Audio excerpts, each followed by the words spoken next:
Hey, hi friends, welcome to the new video. This is your host CMA Pradeep Gyani. So guys, अपना paper number 2 की हम costing कर रहे थे। जिन्होंने भी पिछली वीडियोस नहीं देखी हैं वो देख लीजिएगा, ठीक है, प्लेलिस्ट में जाके CMA फाउंडेशन की कॉस्टिंग के नाम से। आज हम अपना जो लेक्चर है वो कैरी करते हैं। टाइप्स ऑफ कॉस्ट पढ़ रहे थे हम, उसमें हम पढ़ते हैं बाय टाइम। टाइम के अकॉर्डिंग दो तरह की कॉस्ट है, हिस्टोरिकल कॉस्ट और प्रीडिटरमिन्ड कॉस्ट। हिस्टोरिकल कॉस्ट क्या होता है? जो दोस्तों जो कॉस्ट पास्ट बेसिस पर हम जो भी कॉस्ट लेते हैं पास्ट बेसिस पर, यानी अपने भूतकाल के बेसिस पर, तो वो मेरी हिस्टोरिकल कॉस्ट होती है। अगर मैं एस्टिमेटेड कॉस्ट लेता हूँ, यानी अपने अंदाजे से जो कॉस्ट लेता हूँ, उसको मैं बोलता हूँ प्रीडिटरमिन्ड कॉस्ट, ठीक है ना। Historical cost, the cost which are ascertained after being incurred are called historical cost, यानी जो इनकर्ड हो चुकी है, अगर वो कॉस्ट हम ले रहे हैं तो वो हिस्टोरिकल कॉस्ट होती है। और एस्टिमेटेड यानी अंदाजे से जो हम कॉस्ट लेते हैं प्यारे दोस्तों, तो वो मेरा क्या होता है? वो मेरा प्रीडिटरमिन्ड कॉस्ट होता है। ठीक है, आइए आगे चलते हैं। According to planning,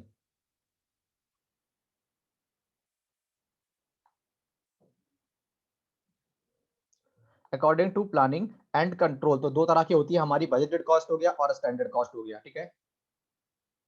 budgeted cost में क्या होता है दोस्तों कि हम एस्टिमेटेड बेसिस पर कॉस्ट को निकालते हैं। बजटेड कॉस्ट में हम एस्टिमेटेड बेसिस पर कॉस्ट को निकालते हैं। और स्टैंडर्ड कॉस्ट में क्या होता है दोस्तों कि हम बजटेड बेसिस पर क्या करते हैं, कॉस्ट को निकालते हैं, फिर हम उसको कंपैरिजन भी करते हैं। जैसे रॉ मटेरियल की कॉस्ट निकाली, स्टैंडर्ड कॉस्ट यानी एस्टिमेटेड कॉस्ट, और लेबर की निकाली, डायरेक्ट एक्सपेंस की निकाली, फिर हम उनका एक्चुअल से कंपैरिजन करते हैं प्यारे दोस्तों। फिर हम क्या करते हैं, एक्चुअल से comparison.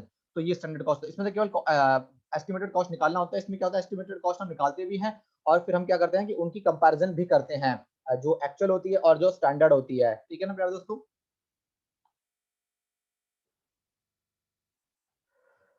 Bye association with the product, product cost और पीरियड कॉस्ट। किसी भी प्रोडक्ट की जो कॉस्ट होती है, जैसे कि जो उसमें मटेरियल लगा है, लेबर लगी, एक्सपेंस लगे, ओवरहेड लगे, वो सारे जो जब उनकी टोटल हम कॉस्ट कर लेते हैं तो वो मेरी प्रोडक्ट की कॉस्ट हो जाती है। और पीरियड कॉस्ट, एक पर्टिकुलर पीरियड में उसकी कितनी कॉस्ट है, एक पर्टिकुलर समय में, यानी एक पर्टिकुलर पीरियड में उसकी कितनी कॉस्ट है, वो मेरा पीरियड कॉस्ट होती है, ठीक है। उसके बाद बाय मैनेजरियल डिसीजन पर,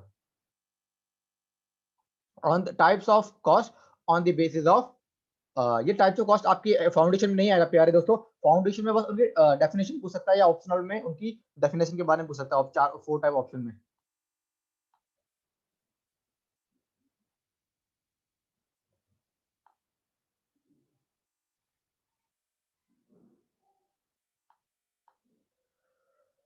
four four four managerial decision.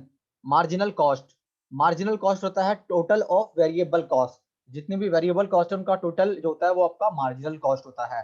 Out of pocket cost, जो भी आप अपनी जेब से मान लीजिए आपने लेबर को पेमेंट करी, आपने मटेरियल खरीदा उसकी पेमेंट करी, तो आउट ऑफ पॉकेट कॉस्ट का मतलब जो आप एक्चुअल में जो पेमेंट कर रहे हो ना, एक्चुअल में जो पेमेंट कर रहे हो वो मेरा क्या कहलाता है, एक्चुअल या आउट ऑफ पॉकेट कॉस्ट कहलाता है, ठीक है।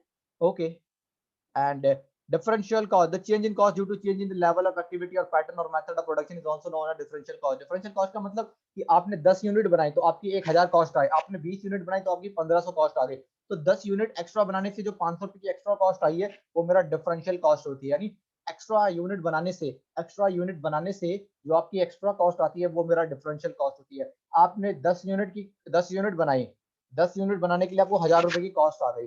10 यूनिट बनाने के लिए आपने 10 यूनिट मान लीजिए कैलकुलेटर बनाए और उनकी कॉस्ट आ गई 1000। 10 यूनिट कैलकुलेटर की कॉस्ट आ गई 1000। 15 यूनिट की आगे मान लीजिए 1500। तो जो 5 यूनिट जो आपने एक्स्ट्रा बनाया है, 5 यूनिट, उसका कितना आ गया, मान लीजिए 500 एक्स्ट्रा कॉस्ट आ गई। तो इसको हम कहते हैं डिफरेंशियल कॉस्ट। एक्स्ट्रा यूनिट बनाने से जो एक्स्ट्रा कॉस्ट आती है उसको हम बोलते हैं डिफरेंशियल कॉस्ट। संक कॉस्ट को हम बोलते हैं पास्ट कॉस्ट।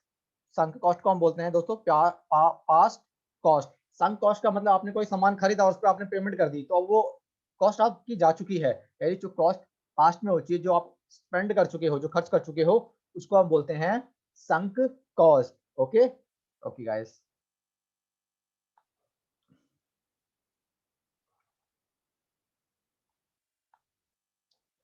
आगे देखते हैं अब हम।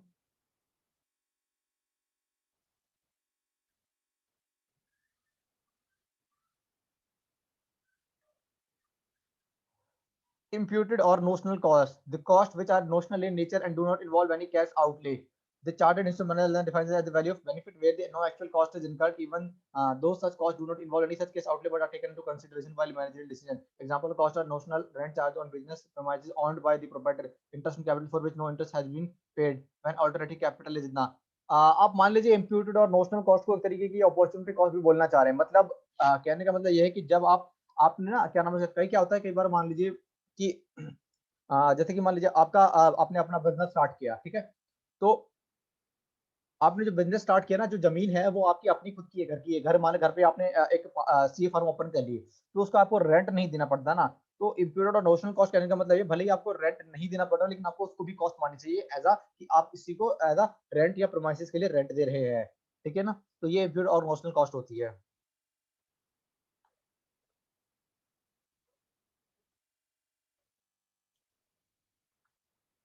अपॉर्चुनिटी कॉस्ट इकोनॉमिक्स में भी पढ़ा है हमने, एज अ सेम मीनिंग है। मैंने अभी एग्जांपल लिया था, मान लीजिए आप अपनी ही जमीन पर आपने क्या नाम है, आपका अपना घर है, वहीं पर आपने सीए फॉर्म ओपन कर ली, तो आपको बाहर अगर कहीं पर आप लेते तो आपको रेंट लेना पड़ता। ऐसे ही मान लीजिए आप अपना सीए फॉर्म खोल लिया, अगर आप कहीं पर जॉब करते तो आपको जॉब करने से क्या होता, 70-80 हज़ार रुपये जो भी आपको मिलते हैं। तो कहने का मुद्दा ये है दोस्तों कि आपने अपना बिजनेस कर रहा, अपनी सीए फर्म खोली, तो आपने अपॉर्चुनिटी खो दी। तो ये जो आपने सैलरी खोई ना 60-70 हज़ार की, ये कॉस्टिंग वाले बोलते हैं इसको अपॉर्चुनिटी कॉस्ट मानो, ठीक है? रिप्लेसमेंट कॉस्ट का मतलब कि आप पुरानी मशीन को हटाकर जब नई मशीन लाते हो, उसकी जो कॉस्ट आती है उसको बोलते हैं replacement cost. Avoidable and unavoidable cost. Avoidable का मतलब वो कॉस्ट जिसको हम मतलब हम क्या नाम अवॉइड कर सकते थे, और उसको मतलब अवॉइड करने से हमारे बिजनेस पर कोई इम्पैक्ट नहीं पड़ता, तो उसको हम बोलते हैं अवॉइडेबल कॉस्ट। मान लीजिए एक टीम में 6 बंदे काम कर रहे हैं और काम सही स्मूथली चल रहा है, आप एक और बंदा हायर कर रहे हो, अगर आप उसको नहीं भी हायर करोगे तभी तो काम स्मूथली चल रहा है, तो उसको हम अवॉइडेबल बोल सकते हैं, क्योंकि बंदे की हायरिंग को हम अवॉइड कर सकते हैं। अनअवॉइडेबल का मतलब कि आपको वो चाहिए ही चाहिए, मतलब आपका काम इम्पैक्ट कर रहा है, आपको 7 बंदे चाहिए और आपके पास 6 बंदे काम कर रहे हैं, तो आपको एक बंदा 200 और चाहिए होगा काम को स्मूथली करने के लिए।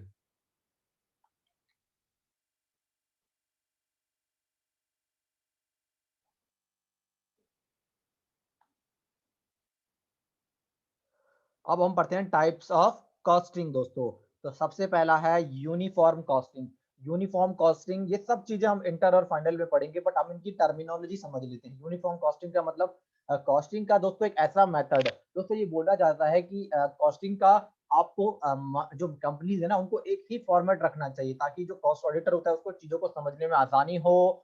और जब जो कॉस्ट ऑडिट रिपोर्ट अगर गवर्नमेंट देखना चाहती है, तो गवर्नमेंट को भी आसानी हो चीजों को समझने में। किसी एक कंपनी का फॉर्मेट अलग है, दूसरी कंपनी का फॉर्मेट अलग है, किसी तीसरी कंपनी का फॉर्मेट अलग है, तो इससे प्यारे दोस्तों परेशानी बनती है। यूनिफॉर्म का मतलब एक जैसा, यानी कॉस्टिंग का जो मेथड आप जो टेक्नोलॉजी इस्तेमाल कर रहे हो आपको एक जैसी रखनी चाहिए, जिससे कि सरकार को भी समझने में आसानी हो और आप लोगों को भी समझने में आसानी हो। Marginal costing. मार्जिनल कॉस्टिंग का मतलब होता है दोस्तों कि जब मान लीजिए आप 5 यूनिट बनाने से जो कॉस्ट आ रही है, अगर आपने एक एक्स्ट्रा यूनिट भी बनाई, तो जितनी भी एक्स्ट्रा कॉस्ट आएगी उस एक यूनिट को बनाने से, तो वो मेरा मार्जिनल कॉस्ट होती है। यानी कहने का मतलब ये कि मार्जिनल कॉस्ट का मतलब है टोटल ऑफ वेरिएबल कॉस्ट, क्योंकि वेरिएबल कॉस्ट के बढ़ने से ही कॉस्ट में इम्पैक्ट पड़ता है, अदरवाइज फिक्स कॉस्ट तो हमेशा रिमेन फिक्स ही रहती है। स्टैंडर्ड कॉस्टिंग में वही होता है कि हम क्या नाम है उसका, हम क्या करते हैं कि कुछ बजटेड कॉस्ट बनाते हैं और फिर हम एक्चुअल कॉस्ट निकालते हैं। एक्चुअल और बजटेड का हम क्या करते हैं, डिफरेंस करते हैं कि मान लीजिए मैंने बोला था कि 1000 रुपए कॉस्ट आई और कॉस्ट एक्चुअल में 1200 हो गई, तो 200 रुपए एक्स्ट्रा कॉस्ट क्यों आई, तो इसका हम फिर क्या करेंगे, चेक करेंगे। तो वही होता है कि हम पहले स्टैंडर्ड कॉस्ट बजटेड कॉस्ट देखते हैं, फिर हम एक्चुअल कॉस्ट देखते हैं, इन दोनों का डिफरेंशिएशन देखते हैं, यानी डेविएशन देखते हैं। फिर हम पता लगाते हैं कि भाई अगर हमारे फेवर में है या नहीं है, फेवर में है तो वेल एंड गुड, और नहीं है तो हम पता लगाते हैं कि क्या रीजन था कि हमारे लिए फेवरेबल दोस्तों नहीं रहा। ओके, तो ये हम देखते हैं। हिस्टोरिकल कॉस्टिंग में मतलब अगर जो हमारी पास्ट की कॉस्टिंग होती है ना उसके बेसिस पर अगर हम काम करते हैं तो वो मेरी हिस्टोरिकल कॉस्टिंग होती है। Direct costing, it is a practice of charging all direct cost variable and some fixed relating to operation, process or product, leaving all other cost to be written off against profit in each arising. Direct costing में हम direct costing में मतलब in practice charging all direct cost variable cost and some other fixed cost relating to operation process और product leaving other, मतलब कि जिसका जो department है हम डायरेक्टली उस पे ही कॉस्ट को एलोकेट कर देते हैं, ठीक है।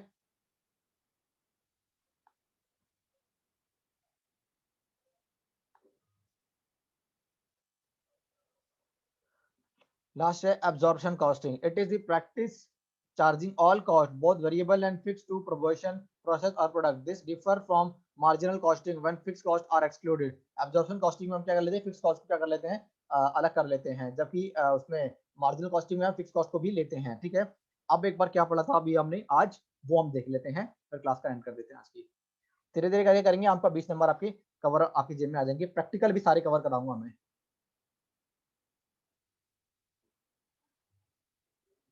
हिस्टोरिकल कॉस्ट, जो पास्ट बेसिस पर हम डेटा लेते हैं वो हमारा हिस्टोरिकल कॉस्ट होता है। प्री डिटरमिनेंट कॉस्ट होता है दोस्तों, प्री डिटरमिनेंट जो कॉस्ट होता है, प्री डिटरमिनेंट कॉस्ट होता है जो हम एस्टिमेटेड बेसिस पर कॉस्ट को हम निकालते हैं, वो मेरा प्री डिटरमिनेंट कॉस्ट होता है।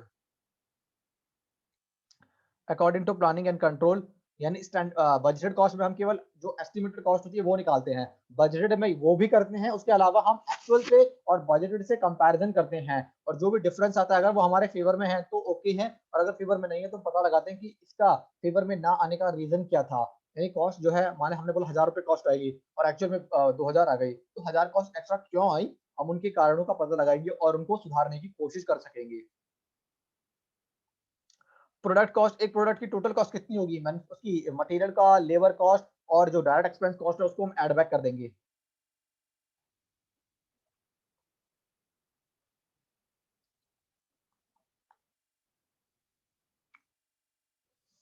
होप मजा आ रहा होगा आप लोगों को।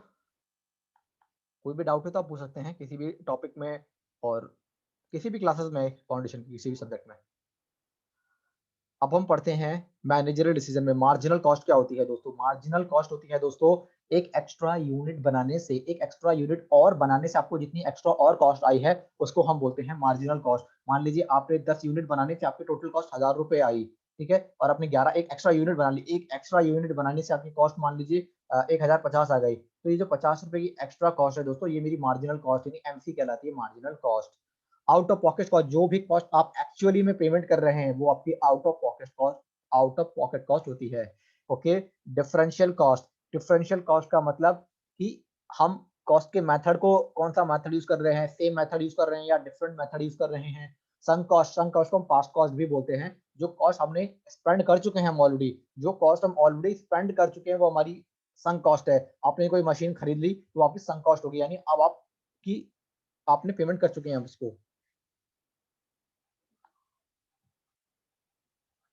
अपॉर्चुनिटी कॉस्ट मैंने बताया था, इकोनॉमिक्स में भी पढ़ते हैं हम। मान लीजिए आप जो बिजनेस कर रहे हैं अपनी ही जमीन पर कर रहे हैं, तो कॉस्टिंग बोलती है कि सोचिए आप अगर आप अपने बिजनेस में कर रहे हो, तो आप अगर मान लीजिए बाहर करते तो आपको वहां का रेंट देना पड़ता, तो रेंट की जो आप बचत कर रहे हो वो आपकी अपॉर्चुनिटी कॉस्ट होगी, ठीक है। रिप्लेसमेंट कॉस्ट, आपने आपको कोई नई मशीन खरीदनी है, तो पुरानी वाली बेचकर जो कॉस्ट एक्स्ट्रा आ रही है उसको हम रिप्लेसमेंट कॉस्ट बोलते हैं। अवॉइडेबल एंड अनअवॉइडेबल, वो कॉस्ट जिसको हम अवॉइड कर सकते हैं वो अवॉइडेबल होगी, और जिसको हम अवॉइड नहीं कर सकते वो अनअवॉइडेबल कॉस्ट होगी।